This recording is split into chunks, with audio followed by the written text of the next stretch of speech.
Okay, so on Tuesday, I introduced you to Java objects and encapsulation. Today, what we're going to talk about is going to build off of those concepts. In fact, we're going to start today with a little bit of a review and then go into our next Java topic, which is inheritance. So you can see the list of topics that I plan to talk about today. This is more for my benefit so that I don't forget anything. Let's start off with a little bit of a review from Tuesday. I want to create a class for an object called animal, right? So the first thing that I need to do is to start filling out this class. I've got two pieces, right? So who can tell me some properties that animals have that I could write down here? Species, sure. That'd probably be a string, right? Or maybe I'll just call it name, keep it simple. And what did I do wrong? I did that intentionally. What do I need to do? Private, thank you. What else? It's a little hard because this is kind of a generic object, right? An animal. Food source.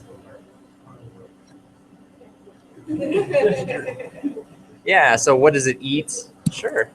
I can stick that on there. You know, I'm not looking for a whole lot, so maybe we'll just start with these two.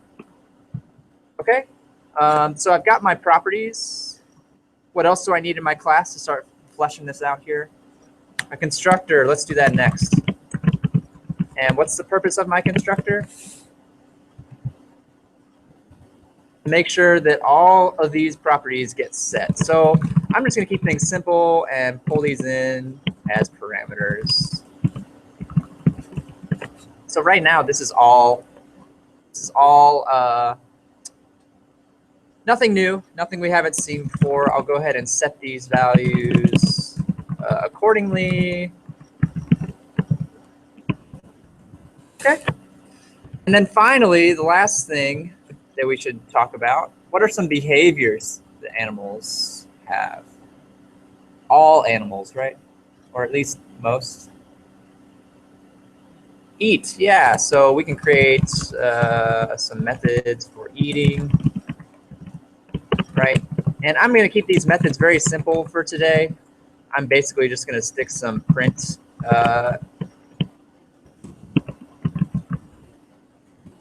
right? And I can stick, you know, a reference to the food source in there, right? That should work. Oh, thank you. Yeah, I do need an extra space, don't I? What else do animals do?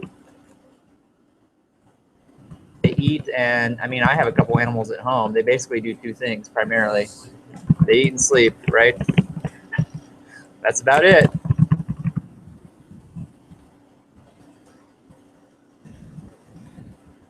Okay, cool. So very basic animal class. You could argue that it doesn't really do a whole heck of a lot, and I would agree with you, honestly. I'm just setting this up to kind of give us an entry point into today's topic, which is inheritance. Oops, got an extra bracket there. Okay, so we've defined a very simple animal class, right?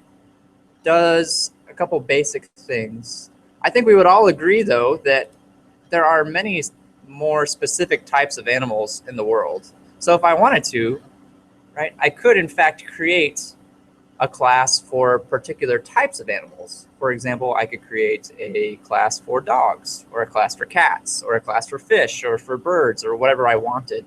In fact, that's what I want to do next. I'm going to go ahead and create a new class. I'm a cat person, so we'll start with cats. But cats share a lot of things in common with other animals. I mean, the stuff that we listed out here for animals, all animals eat and all animals sleep, right? All animals have a name and all animals have a food source, right? So I don't necessarily want to redefine all of this stuff specifically for a cat. It would be nice if there would be a way for me to say that a cat is an animal, and then reuse all of the code that I have here in my animal class. In fact, there is a way to do that. That's today's topic. That's inheritance. That's what inheritance allows us to do. So let's see how we can make that happen. In my cat class here, we saw this word actually on Tuesday, and I told you it was like magic. Well, it's not going to be magic anymore. We're going to figure out what this means today. I'm going to come here and I'm going to say cat extends animal, right? If you want to think about this in more human-friendly terms, on Tuesday, what did we say the relationship was between a class and its properties? What was that term that we said? Has a was the relationship. Animal has a name. Animal has a food source. There's a similar relationship for inheritance. Cat is an animal, right? In order to be able to use inheritance efficiently, you should be able to say blank is a blank. Just some more kind of terminology that you'll hear me use throughout the rest of today's lecture. Animal, in this case, the class that we're inheriting from, we would call that a base class, right? Cat, the class that's doing the inheriting, we would call that a subclass or a derived class. Either one, I'll use them interchangeably, right? And so we always need to say that the subclass is the base class, right? And so now let's show you how this actually works. There are some things that are unique to cats that other animals don't have, right? What are some things that are strictly unique to cats that not all animals share? They have a meow. I like that one, right? So what I can do is I can actually define properties for the stuff that is unique to cats, right? But not relevant to all animals. Just that one is enough to illustrate my point. Just like any other class, I'm going to create a constructor for it.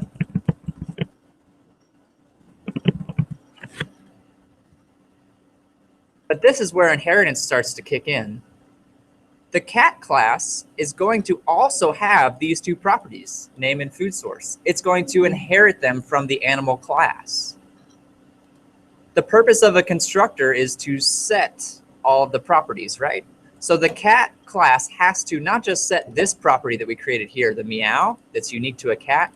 It also has to set the properties that it's inheriting from the base class. So it needs to set name and food source as well, right? So there's a way that we can actually rely on the base class to help us out here. We can actually use the constructor from the base class if we want to help us out. The way that we do that is with this super keyword. Inside of super, it's just like I'm calling the constructor of the animal class. So I just need to supply a name and food source. So if I wanted, the name is going to be, cat, right? The food source, maybe I'll take that in as a parameter. Since cats do have mostly the same diet, but I'll take in the meow as a parameter as well. I can pass in food. For the final property, the superclass only handles the two that are in animal, right? So for this final property, I can just set that in the normal way.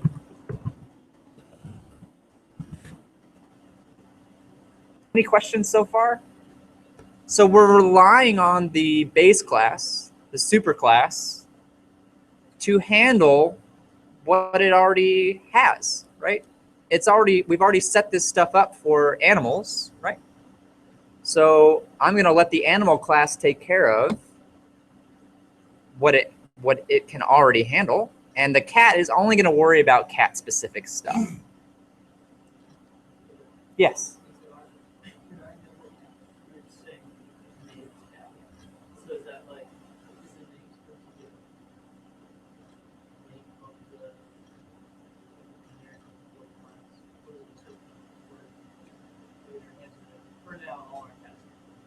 I mean, Yeah, so the question is, what does this name actually represent? And it's the way I've coded it up is a little ambiguous as to what the name means. I mean, my cat's name is Franklin, right?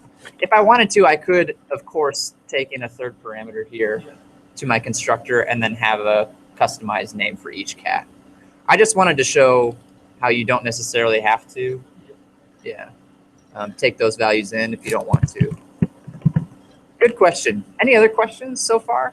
You have multiple levels, that subclass, base class, or another subclass. You can. Yeah, so if I wanted to create another subclass of cat, maybe I want to get more specific. Maybe I want to talk about, tigers and lions and stuff like that are all cats, right? I could take that a step farther. And in those classes, I could call the constructor, which would then call the constructor for animal. It would just feed its way all the way back up the chain. Yeah. So you still have to use that super. You would. Which will Yes. get very complicated where it's kind of like Yes, it does. all the things you need to provide. It does, yeah. And actually, I'm glad you brought this up. If I wasn't planning to get into that level of detail today, but how deep you can go is really endless. However, in terms of good design, you want to be careful. You don't want to go crazy with the levels of inheritance. You better have a good justification if you're going to go a bunch of levels deep. In other words, right? Yes.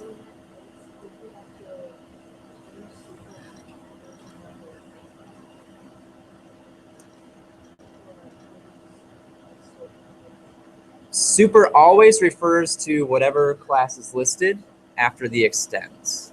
So if I were to create a tiger class, for example, I would say tiger extends cat. And now super refers to cat's constructor. But cat is still referring back to animal, right? So it just kind of domino effects all the way back up to the original base class. We can take a look at an example of that maybe a little bit later. I have a couple other things I want to show you first. Great questions, though. I'm glad that you're thinking about those kinds of things. Yeah, yeah.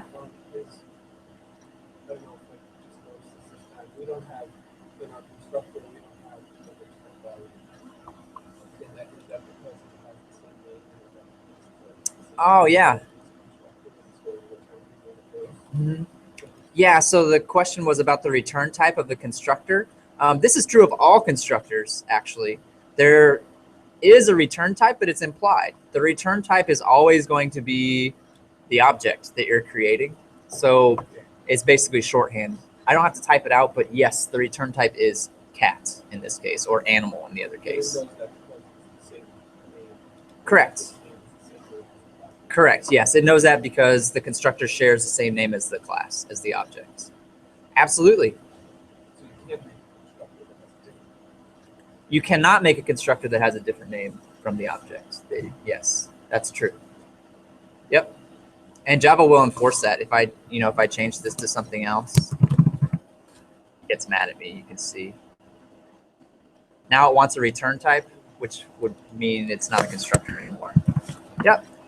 At this point, let me go ahead and plop a main in here. I know we haven't given our cat any behaviors yet. We'll do that in just a second, maybe. I want to plop a main in here so that we can sort of examine some of the behaviors of these classes. For starters, I want to show you that I can still, create an animal.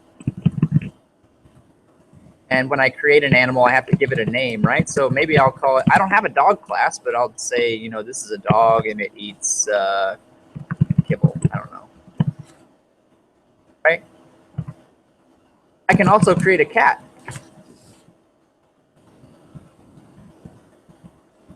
Which needs a food source, fish, and a meow. That's what my cat sounds like. Oops. So I made a mistake here. Cat is not an animal. That should have been cat. My apologies. Right?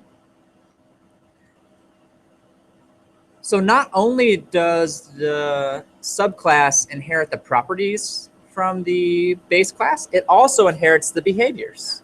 So for example, I can call eat on my animal.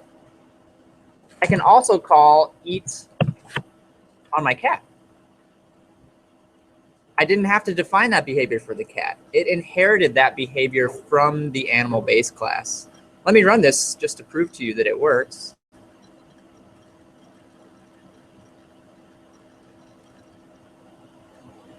Whoops, I ran the wrong file, as I usually do.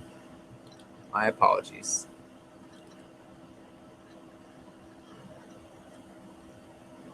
So here we see our dog is eating kibble. That's the food source that I gave it. The cat is eating fish, as I supplied the food source. They're both using that same method as defined in the animal class, right? That's really convenient to be able to pass that behavior on. I don't want to have to rewrite code that already exists. I want to be able to reuse my code as much as possible. That's going to make the most efficient design. And so inheritance is a great way of passing shared behaviors on to other classes. Now, if I wanted to, I could, of course, make more specific behaviors for my base class, for my subclasses, my derived classes. So a cat, for example, can meow, right?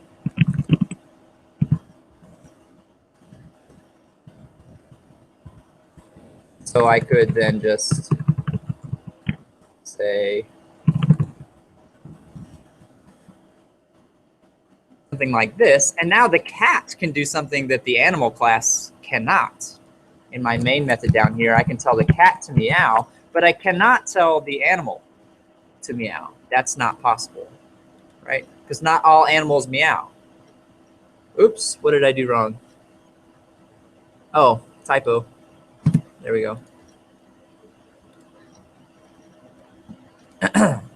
There it is, right? Any questions so far? So we saw that it inherited properties. We saw that it also inherits behaviors. So if you're going to use inheritance, right, a good design for inheritance, you always ask yourself two questions. If I want to design a set of objects that are related to one another, I need to say, what are the behaviors and properties that these objects have in common? Those behaviors and properties should go in your base class. What are the behaviors and properties that are not shared across these objects? Those behaviors and properties should go in your subclasses, in your derived classes. And then leverage the reusable, the inherited behaviors and properties as necessary. Okay, let me check my list here and see what I want to talk about next. That's good, that's good. Constructors talk about. Okay. Let's talk about accessing properties from base classes. So our base class here define these two properties, right? Name and food source. If I come to my subclass, and let's say I wanted to do something like this, where I say, do a quick little get name.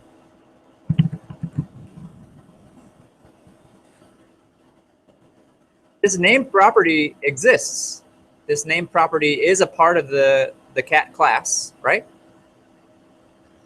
That name property is inherited from the animal base class, but the cat class has it. You can see, however, it's upset. It's highlighted this red, which shows me there's some sort of a problem. If I actually try to call this very simple get name method, you can see what the error is, or you might already have an idea of what it is. Oops, I forgot to include a return type. That's one particular error, not the one that I intended to show you. The error that I intended to show you is this one. Name has private access in animal, right? Which kind of makes sense. I told you on Tuesday that when we set our properties to be private, that means that no other classes can access them, right? Not directly anyway. But that seems a little silly in this case, doesn't it?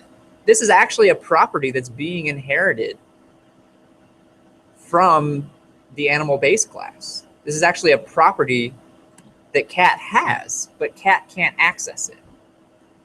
So to get around this, there's actually a couple ways we could get around this problem. Can anybody think of one way? You actually already know one solution to this problem.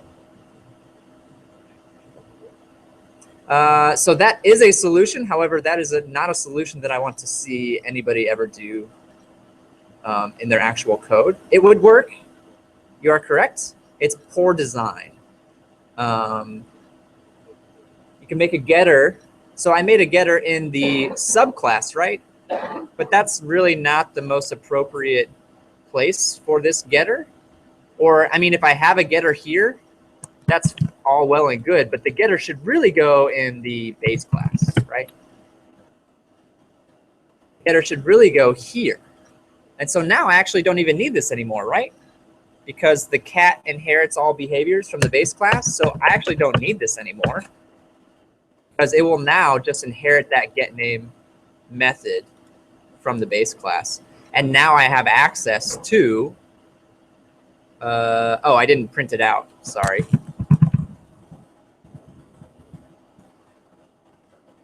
Now I have access to the name through the getter. There it is, right? So if I want to access properties through the base class, getters and setters in the base class, I think are actually the preferred way. I do want to show you another way that we can do this as well. This way is a little bit weaker on the design side, but you'll still probably see some people do it this way. So I like to show you what it is. I'm going to take this getter off temporarily. I might put it back later. I'm going to change this. Earlier it was suggested we could make it public. I don't like that idea, but there's actually a third option called protected. It kind of sits in between public and private. So public means anybody can access it. Private means nobody outside of the class can access it. Protected means things that inherit from this class can access it. So it provides access to this property to any subclasses of this particular class. And if I go back to my cat class now and I put getName back in, you'll see that the arrow we got before about name being private no longer applies to us. So the problem with doing it protected, I'm glad you asked, is that I cannot control who is inheriting from my base class. So if I wanted to gain access to this property, I could create a dummy class that inherits from animal, and then I would still have access directly to this property.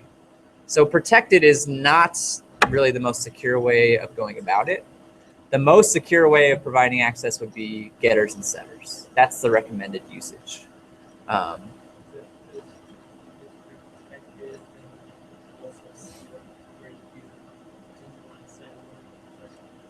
Exactly, yeah. So by having this protected, I could do something silly in here, like say this.name equals, stuff, right? And there's nothing stopping me from doing that now. I have access to this property through the protected modifier that's assigned to it, through this protected keyword here. So I have full read and write access. By keeping everything private, I can still decide whether I want to give read access through a getter, write access through a setter, or both, depending on the case. And I have ultimate control over how those are actually given, how that's actually handled, right? Simple example where, so if you have getters and setters for all your private processes, then essentially change That's true. So why? It seems like it's just a process. We're just doing it directly on the property. So why? Just go out and as an example, why they like aside from the read-only case where you So if you have a read-only variable, right. Well, even in the case of read-only or write-only variables, the getters and setters that we've seen so far are very, very simple, in the sense that I'm saying, public string getName, right? However, it might be the case where you want to provide only partial access, in which case your getter could chop off part of a property and only give back part of it. Or if your setter, for example, maybe needs to perform some kind of computation before setting the property, in which case you still have full control over how those properties are being get and set through your methods without exposing those properties to your subclasses to the outside world. Is that kind of what you were getting at? Exactly. Yeah. Yeah. There's one example too I like to use, which is that if you have, I don't know, let's say a box object that has a length in centimeters property and a length in inches property, and those both have getters and setters. When you set the length in centimeters, you need to update the length in inches. So your setter should do that work for you. So it's doing additional work inside of this directly. So there are situations where that would be interesting. I think really your default behavior should be to rely on getters and setters to provide access to these, and use protected very sparingly, if at all. That's the design principle that I usually work with. Like I said, I do like to introduce the concept of protected because there are people out there who will use it. So you might see it floating around in the wild. So I think it's good to know what it is, right? And maybe even try it, play around with it a little bit. But just be aware that design-wise, getters and setters are the way to go. They're preferred way to go. Are there any other questions I can answer about field access right now? All right, great. Let's see where I'm at on my list of things. So we talked about that. We talked about that. Cool. The last concept I want to introduce regarding inheritance for today is a concept with a very long name, polymorphism, which sounds kind of intimidating, but actually is not particularly difficult concept to grasp. The name makes it sound a lot worse than it actually is. In fact, it's quite useful. So let's say I've got these two methods in my base class, eat and sleep, right? So I have these two methods in my base class. But let's say, for the sake of argument, that I don't like how those are working in my base class, or I want the behavior of eat and sleep in my subclass to be different than what's defined in the base class. I can actually redefine those methods in my subclass, if I would like to, and redefine the behavior of those methods as well.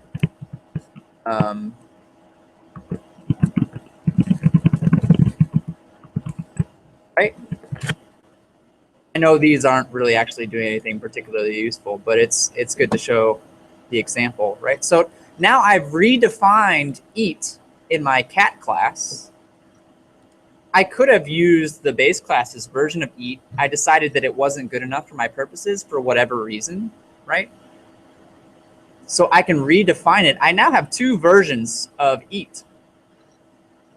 The question is, down here, when I call eat on these objects, which version is going to be used? I think for the example that I have so far, you would agree with me that this will use the base class version since it's an animal object, and this will use the subclass version since it is a cat, right? So it's going to use the version that I defined here in the subclass. And if I run that, oh, I took get name out, sorry. Let me just remove that example from now. You'll see that that's in fact what it does, right? So I have now, this is called overriding. I have overridden the original definition of that behavior with my own behavior. Now, this is another potential, drawback to inheritance. Maybe I don't want my subclasses to override that behavior. If that's the case, I can declare these as final, which prevents these, oops, put that in the wrong place, which prevents these from being overridden in the base classes. So now I cannot override eat. You'll see that it's now giving me an error saying this method is not overridable. So you have that option, right? Do I want to allow them to overwrite this behavior or not? You have that option when you create your base class. Another interesting concept dealing with polymorphism is this idea I can treat cats like they are animals. So here, I'm creating a new cat. I have to give it food and a meow. But what you'll notice is, right, the types no longer match. I said I'm creating an animal, right? But then I actually created a cat, which might seem a little odd to you. Usually these types will match. However, if you go back to our original definition of inheritance, cat is an animal, right? A cat is an animal. So any subclass that I have can be treated as an instance of its base class, any base class that it has, right? So cat can be treated as an animal. The question now becomes, though, which version of eat will this actually use? I declared it as an animal here, but it's actually a cat. So will it use the eat method from the base class, or will it use the eat method from the cat class? Do you kind of see the distinction that I'm getting at here? Which one is it actually going to use? Well, let's find out. Let's just run it and see. The best way is to see with your own eyes what happens. I am a cat that's eating. So it chose the one in the subclass. It chose the one in the cat class. So the way that polymorphism works is, yes, I can redefine behaviors. I can have multiple versions of the same behavior in different classes through inheritance. I can treat objects as if they were their base class, as if they were instances of their base class. But when I call methods, it's always going to defer to the subclass. It's always going to choose the subclass version of that method first, if it exists. If I take this method out so that the subclass no longer has a version of eat, then I'm back where I started, right? And it will call the version of eat from our base class. Does that make sense? Is that? It's kind of a confusing, this is maybe the most confusing concept I think that we've talked about today. Not just which version of the method is called, but treating a cat as if it were an instance of the base class. In fact, I'd like to talk a little bit more about this. I actually took the cat's version of eat out. I removed it. So now there's no other choice, right? There's only one version of eat now. It's in the base class. But if eat exists in a subclass, it will use the subclass version. It will defer to the subclass version of that method. Yes?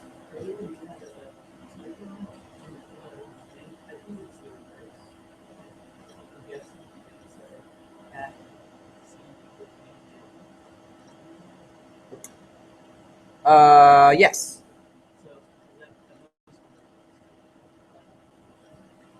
Earlier I said cat equals new animal, so I cannot treat a base class as if it were an instance of the subclass. It's a one-directional relationship. I can treat a subclass as if it were a version of the base class, but not vice versa. This is particularly useful, though, this ability to treat objects as their base class. So imagine if I had another class. In fact, let me create one very quickly for dog, right? And this class could also inherit from animal, because a dog is an animal too, right? And you could imagine creating other versions of these. So I'll just create a couple.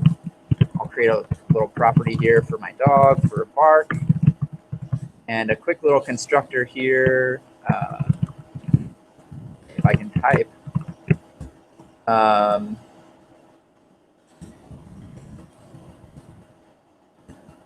What am I going to do inside this constructor? What do I need to do? So I need to set the properties, right? How do I do that? I use super since I'm inside of a subclass. So here I'll just hard code these in for now. Our dog's fancy, it's gonna eat steak.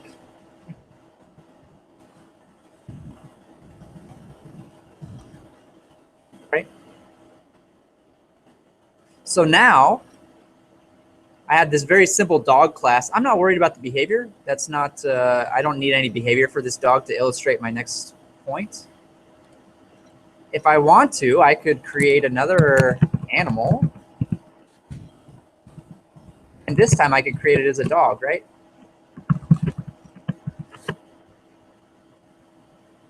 So now I can treat cats and dogs as their base class. Think about where this would come in handy.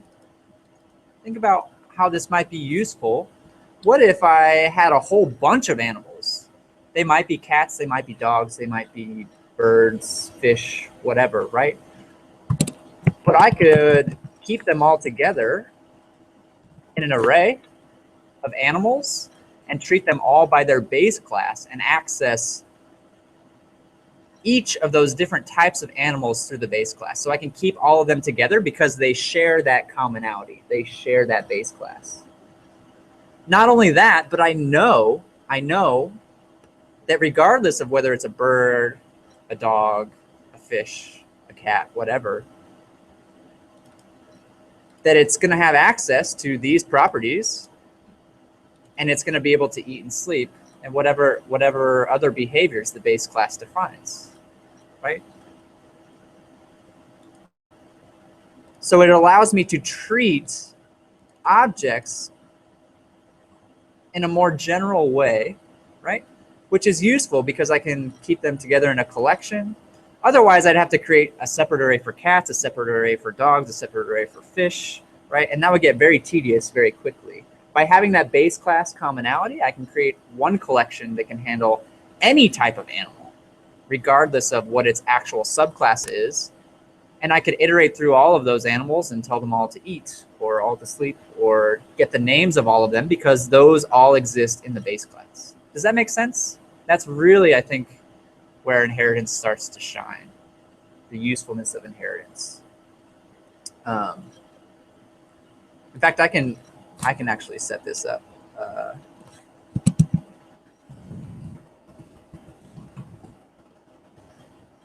Real quickly just to show you, oops, I already used A. I'll call it a zoo since it's a bunch of animals, right? I can say zoo at position 0 is, oops, I need to do that down here. I can say zoo at position 0 is equal to my cat. I can say zoo at position 1 is equal to my dog. And you could imagine, you know, adding however many other animals you wanted to this.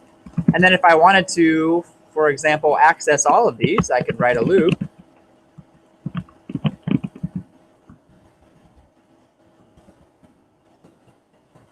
What did I do wrong? Oops, I forgot the name of my loop variable. That's what I did wrong.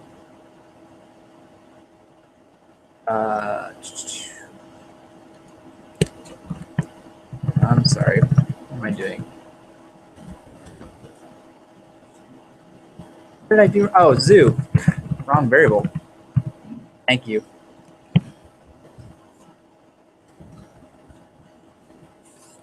This is actually, there we go, eat.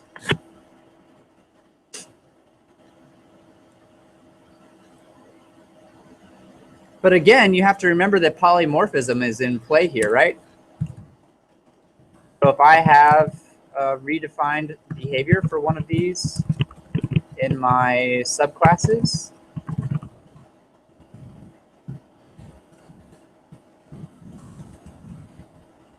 it's going to defer to that subclass behavior. If I don't, like dog doesn't have any behaviors defined, right? So it will defer to the base class. Let me run this example for you very quickly to illustrate what I mean. Cat is eating. That's the cat version, right? The dog refers back to the base class. It'll pull the most appropriate method. So this is really, I think, where it shines. I can treat objects of different types by their base class to combine them all together. Any questions about this? I know this is all new, might not be entirely there right now. Hopefully the problem sets will help solidify these concepts. Are there any questions I can answer right now about this stuff? I will, of course, push all of this code out to you guys as well after the video. There's one other little tiny topic that I wanted to talk to you about, not relating to inheritance, actually. That's all I was going to cover regarding inheritance today. For problem set 2, I've asked you to do a little bit of user interaction to get some input from the user. I believe you did this a little bit of this in CS50 as well, right? So I wanted to show you how you can do that in Java. This will be real quick. There's actually 2 ways you can do it. I'm actually only going to show you this way, using Scanner. I did link you to the documentation for dialogues on the problem set. It's a little bit more involved, but I think you're capable of figuring it out. So, you know, if you're feeling a little ambitious, you might try taking a look at dialogues and seeing how those work. But let me just show you a quick example of how I can use Scanner to fetch user input. Let me create a new main down here for my scanner.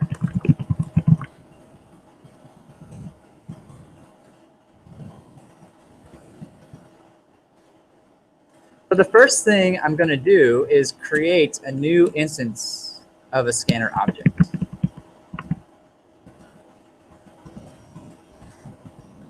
When I do that, scanner is what's actually going to be getting the input for me from the user. So when I do that, I need to tell it where to grab input from. And if you want to grab input from just the console, you can use system.in. And so what did I do wrong here? Cannot resolve simple scanner. Do I need to import it? Probably do. Help me out, IntelliJ. Where's that light bulb? Ah. I can't get it to show up. I'm just being lazy. Kind of. Oh, I saw it. Why is it so picky about that? Anyway. I probably just need to import it up here at the top. I believe it's Java util scanner. There it is. Yep. Are you happy now? Yes. So I've created a new scanner, and I told it I wanted to pull input from system.in. The next thing I'll do is just type in a quick prompt.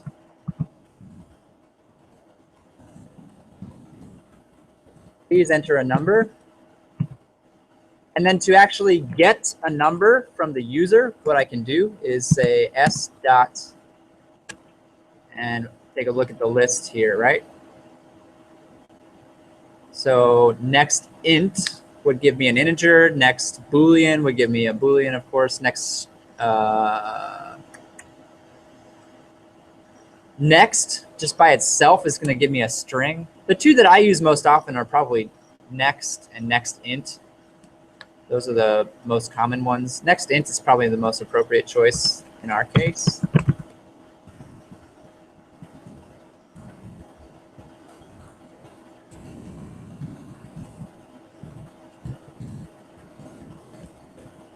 Oops. So I told it to grab the next int, but I actually want to keep that value and do stuff with it. So I'll assign it to a variable and just tell you what it is. This is about as simple as it gets with Scanner, right? Ask the user to enter a number, tell the scanner to grab the next integer value that's typed in and store it to a variable, and then just spit that back out. Let's try it and see how it works. Ran the wrong file. Of course I did. Want to run animal.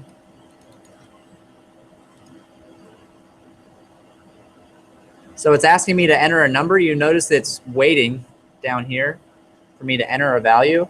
So 5, right? And then when I hit return, says you gave me the number 5. So it successfully retrieved that 5 that I typed in. Now you have to be a little bit careful. What if I typed in something that was not actually a number? Right? That's what you have to be aware of. So using nextIn can be a little tricky because if your user is not particularly bright, for example, I type in something that's clearly not a number, then the whole thing crashes. I've run into a problem. There's a couple ways around this. One way I'm saving for our next lecture is exception handling. That's what we're going to talk about next week. I can actually handle these kinds of errors and re-prompt the user, tell them, hey, I wanted a number, dummy, try again, right? Another way is you can just use next for everything, read everything in as a string, and then try to convert it into a number later on. Although, however, if they don't give you a number, that's still going to cause an error, right? It's just delaying the error until later on in your code. So exception handling is really the most appropriate way to handle this, which is going to be our topic probably for next Tuesday, Monday or Tuesday. For now, you can assume that your user is going to give you the correct type of value every time. And we'll talk about how to fix this in the future lecture. So this is just a quick introduction to getting user input. Any questions about that before I move on? Okay, so I'm actually going to stop this video.